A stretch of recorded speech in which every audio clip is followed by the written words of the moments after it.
بسم اللہ الرحمن الرحیم۔ السلام علیکم دوستو، آج ہم بات کرنے جا رہے ہیں ایک ایسے ٹاپک پر جو ہر مسلمان کے دل کو چھو جاتا ہے۔ سوچئے اگر ہم مسلمان اپنی تاریخ میں کچھ غلطیاں نہ کرتے تو آج کا ہندوستان کیسا ہوتا؟ جی ہاں، شاید پورا بھارت ایک اسلامک دیش ہوتا جہاں اللہ کا دین ہر دل میں بستا اور ہر زندگی قرآن اور سنت کے مطابق چلتی۔ لیکن کون سی تھی وہ غلطیاں؟ آج ہم 7 اہم غلطیوں پر بات کریں گے جو ہماری تاریخ کا ایک سبق ہے۔ اس ویڈیو کو آخر تک دیکھیے اور اپنے دل میں یہ بات بٹھا لیجئے کہ ہم اپنی آنے والی نسلوں کے لیے کیا کر سکتے ہیں۔ چلیے شروع کرتے ہیں۔ پہلی غلطی، علم اور تعلیم سے دور ہونا۔ میرے پیارے بھائیوں اور بہنوں، قرآن کریم کا پہلا لفظ ہے اقرا، یعنی پڑھو۔ اللہ سبحانہ و تعالیٰ نے ہمیں علم سیکھنے کا حکم دیا، مگر افسوس، جب ہندوستان میں مسلمان حکمرانی کر رہے تھے تو وقت کے ساتھ کئی مسلمان علم سے دور ہوتے گئے۔ بغداد کے بیت الحکمہ کی مثال دنیا جانتی ہے، لیکن ہندوستان میں بھی علاء الدین خلجی اور مغل حکمرانوں کے دور میں مدرسے اور لائبریریز تھے، لیکن دھیرے دھیرے ہم نے اپنی تعلیم کو مذہبی چیزوں تک محدود کر دیا اور دنیاوی سائنس سے دور ہو گئے۔ جب یورپ میں رینائسنس شروع ہوا، ہم اپنے پرانے جوش سے دور ہو چکے تھے۔ اگر ہم تعلیم، اسٹڈیز اور ٹیکنالوجی میں آگے ہوتے تو شاید آج ہر شہر میں اسلامک یونیورسٹیز ہوتی اور بھارت کا ہر بچہ قرآن کے ساتھ ساتھ سائنس اور ٹیکنالوجی کا علم بردار ہوتا۔ اس سے یہی سبق ملتا ہے کہ علم حاصل کرو کیونکہ یہ دین کا حصہ ہے۔ دوسری غلطی، اتحاد کی کمی۔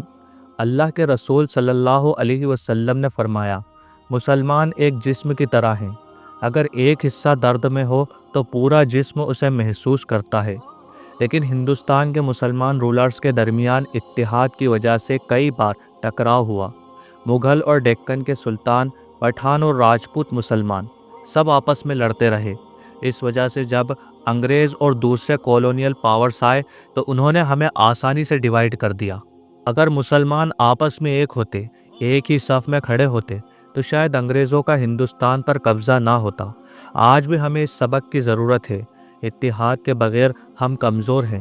قرآن کہتا ہے، اور اللہ کی رسی کو مضبوطی سے پکڑو اور ٹکڑے ٹکڑے نہ ہو۔ دوستو، آج بھی ہمیں فرقوں سے بچنے کی، فرقہ واریت سے بچنے کی ضرورت ہے۔ ہر مسلمان آپس میں محبت سے رہے، ایک دوسرے کے لیے دل میں نفرت نہ رکھے۔ تیسری غلطی، دنیا کی چمک دمک میں گم ہونا۔ دوستو، مغل حکمرانی کے دور میں خصوصاً اورنگزیب کے بعد کئی حکمران اور امیر لوگ دنیا کی زینت میں ڈوب گئے۔ تاج محل اور شاہی محل تو بنائے، لیکن عوام کے مسائل سے دور رہے۔ جب یہ حکمران اپنی شان و شوکت میں مصروف ہو گئے تو ان کا دین سے رشتہ کمزور ہو گیا۔ رسول اللہ صلی اللہ علیہ وسلم کی زندگی کتنی سادہ تھی، انہوں نے کبھی دنیا کی چمک کو اپنا مقصد نہیں بنایا۔ اگر ہمارے حکمران بھی اپنی زندگی کو قرآن اور سنت کے مطابق رکھتے تو شاید عوام میں بھی دین کا جوش ہوتا اور لوگ اللہ کے حکم کے لیے لڑتے۔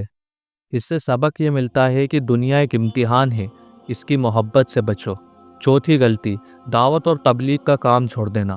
دوستو، ہندوستان میں اسلام کی شروعات صوفی بزرگوں اور علماء کے دعوت کے کام سے ہوئی۔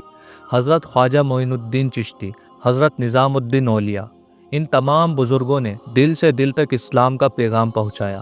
لیکن وقت کے ساتھ مسلمان اپنے دین کو دوسروں تک پہنچانے میں سست ہو گئے۔ ہم اپنے ہی محلوں میں سمٹ کر رہ گئے اور دوسری قوموں تک اسلام کا پیغام نہ لے جا سکے۔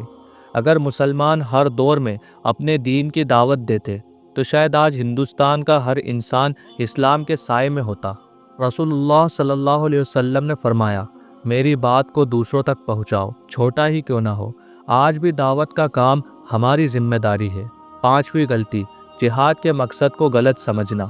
دوستو، جہاد کا مطلب ہے اللہ کے راستے میں محنت کرنا، چاہے وہ اپنے نفس سے لڑنا ہو یا دین کی حفاظت کے لیے جنگ۔ ہندوستان میں کئی مسلمان رولرز نے جہاد کے نام پر اپنی سیاسی جنگوں کو جسٹیفائی کیا، جس سے نان مسلمز میں اسلام کے خلاف غلط فہمی پیدا ہوئی۔ اس کے علاوہ جب کولونیل پاورز آئے تو مسلمانوں نے ان کے خلاف مذہبی جوش کے ساتھ لڑنے کی بجائے سیاسی طور پر صلح کر لی۔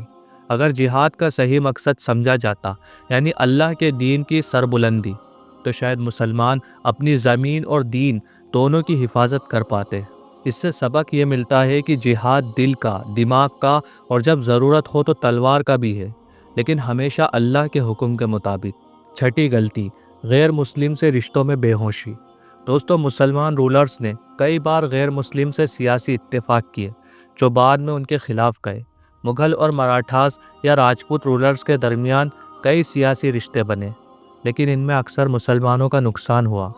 اسلام ہمیں غیر مسلم سے انصاف اور اچھا سلوک کرنے کا حکم دیتا ہے، لیکن اپنے دین اور قوم کے مسائل کو پہچاننا بھی ضروری ہے۔ اگر مسلمان اپنے رشتوں میں ہوشیاری رکھتے تو شاید ان کا سیاسی اور مذہبی نقصان نہ ہوتا۔ قرآن کہتا ہے، اے ایمان والو، اپنے سوا کسی کو اپنا رازدار نہ بناؤ۔ ساتویں غلطی، دین پر عمل نہ کرنا۔ دوستو، سب سے بڑی غلطی جو مسلمانوں نے کی وہ تھی دین پر عمل نہ کرنا۔ نماز، روزہ، زکوٰۃ، حج، یہ سب اسلام کے بنیادی ارکان ہیں، لیکن وقت کے ساتھ مسلمان ان فرائض سے دور ہوتے گئے۔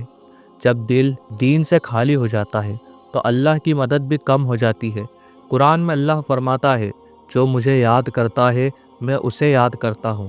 اگر مسلمان اپنے دین پر قائم رہتے، نماز کے ساتھ اپنی زندگی کو جوڑتے تو اللہ کی مدد ہمیشہ ان کے ساتھ ہوتی۔ آج بھی اگر ہم دین پر عمل کریں تو اللہ ہمیں عزت اور کامیابی دے گا۔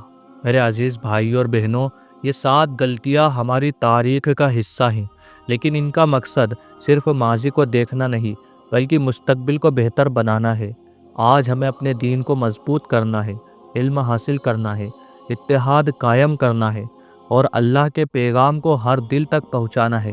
اللہ سبحانہ و تعالی ہم سب کو اپنے دین پر قائم رکھنے کی توفیق دے اور ہمیں اپنی امت کے لیے کام کرنے والا بنائے، آمین۔ اگر آپ کو یہ ویڈیو پسند آیا ہو تو لائک کیجئے، شیئر کیجئے اور چینل کو سبسکرائب کرنا نہ بھولیں۔ اپنے کمنٹ میں بتائیں کہ آپ اس ٹاپک پر کیا سوچتے ہیں۔ اللہ تعالیٰ میرے تمام مسلمان بھائیوں کی حفاظت کرے۔ اللہ تعالیٰ آپ کا اور ہمارا حامی اور مددگار ہو، آمین۔